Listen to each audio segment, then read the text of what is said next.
లలిత exchange Utsav. పాత నగల అదే బరువుకి కొత్త నగలు తీసుకో. నగల ప్రైస్ లో 20% ఆదా చేసుకోవచ్చు. మేము చూపిస్తాం, పక్క రాష్ట్రం వాళ్ళకి ఏం తెలుస్తుంది అనే రకంగా మాట్లాడారు. దాని ఏ విధంగా చూడాలి? వైవి సుబ్బారెడ్డి గారు అసలు మొట్టమొదట నేను జగన్ రెడ్డి గారు అనడము వాళ్ళకు నచ్చలేదు. సరే, మీకు జగన్ రెడ్డి గారు అని నేను అనడం మీకు నచ్చకపోతే ఇప్పటి నుంచి జగనన్న గారు అనే అనడం నాకేం అభ్యంతరం లేదు. కానీ వైవి సుబ్బారెడ్డి గారు వాళ్ళు చేసిన డెవలప్మెంట్ ని చూపిస్తామన్నారు. సరే సార్, మీరు చేసిన డెవలప్మెంట్ చూపించండి, మేమంతా సిద్ధంగా ఉన్నాం చూడడానికి. డేట్ టైం మీరు చెప్పినా సరే, మమ్మల్ని చెప్పమన్నా సరే, మీరు చేసిన అభివృద్ధి ఏమిటో చూపించండి. మేమే కాదు, మీడియా వాళ్ళు కూడా వస్తారు, మేధావులు కూడా వస్తారు, ప్రతిపక్ష పార్టీలు కూడా వస్తాయి. మా అందరికీ చూపించండి.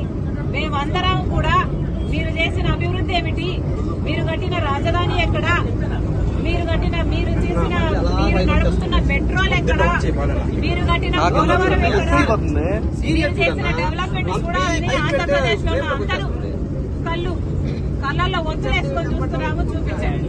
డేట్ మీరు చెప్పినా సరే, టైం మీరు చెప్పినా సరే, నన్ను చెప్పమన్నా సరే, రెడీ.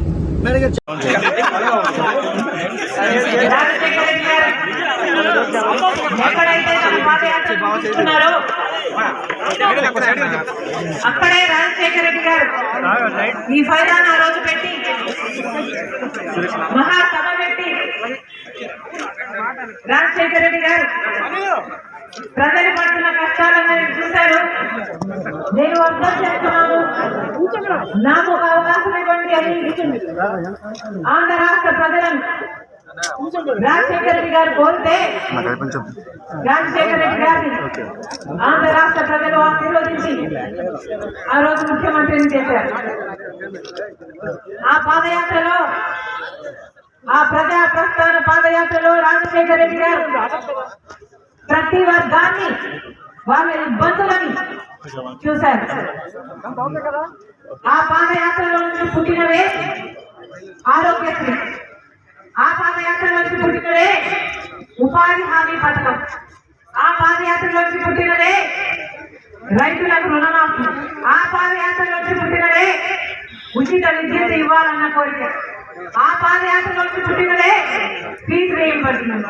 ఇలా ఆ పాదయాత్రలో ఎంతమందికి ఇల్లు లేదు అని చూసి రాజశేఖర రెడ్డి గారు ముఖ్యమంత్రి అయిన తర్వాత 46 లక్షల పేద కుటుంబాలకు ఇల్లులు కట్టిన మహానాయకుడు వైఎస్ రాజశేఖర రెడ్డి గారు. రాజశేఖర రెడ్డి గారు ఎక్కడైతే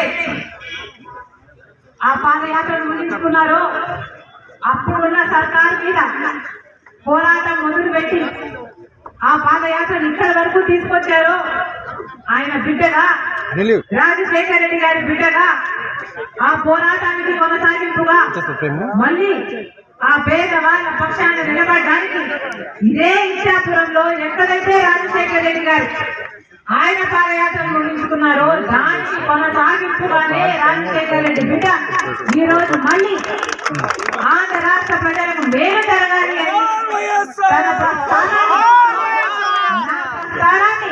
ఇదే ఇచ్చాపురంలో మొదలు పెట్టదలుచుకుంది రాజశేఖర రెడ్డి బిడ్డ. మీ అందరూ ఆశీర్వదించారు. రాజశేఖర రెడ్డి గారి ఆశయాల కోసం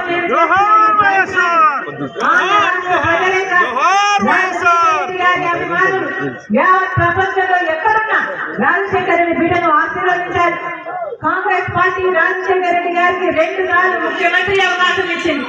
రాజశేఖర రెడ్డి గారు కాంగ్రెస్ పార్టీ ద్వారా రైతులకు రుణమాఫీ చేయగలిగారు.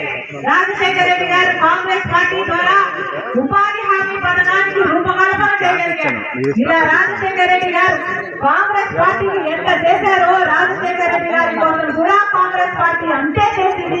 ఈ రోజు వరకు కూడా రాజశేఖర రెడ్డి గారిని నెత్తిన పెట్టుకుంది కాంగ్రెస్ పార్టీ. సోనియా గాంధీ గారైతేనేమి, రాహుల్ గాంధీ గారైతేనేమి వాళ్ళతో మాట్లాడినప్పుడు నాకు వాళ్ళకు రాజశేఖర రెడ్డి గారి పట్ల ఎంత గౌరవం ఉందో నాకు అర్థమైంది.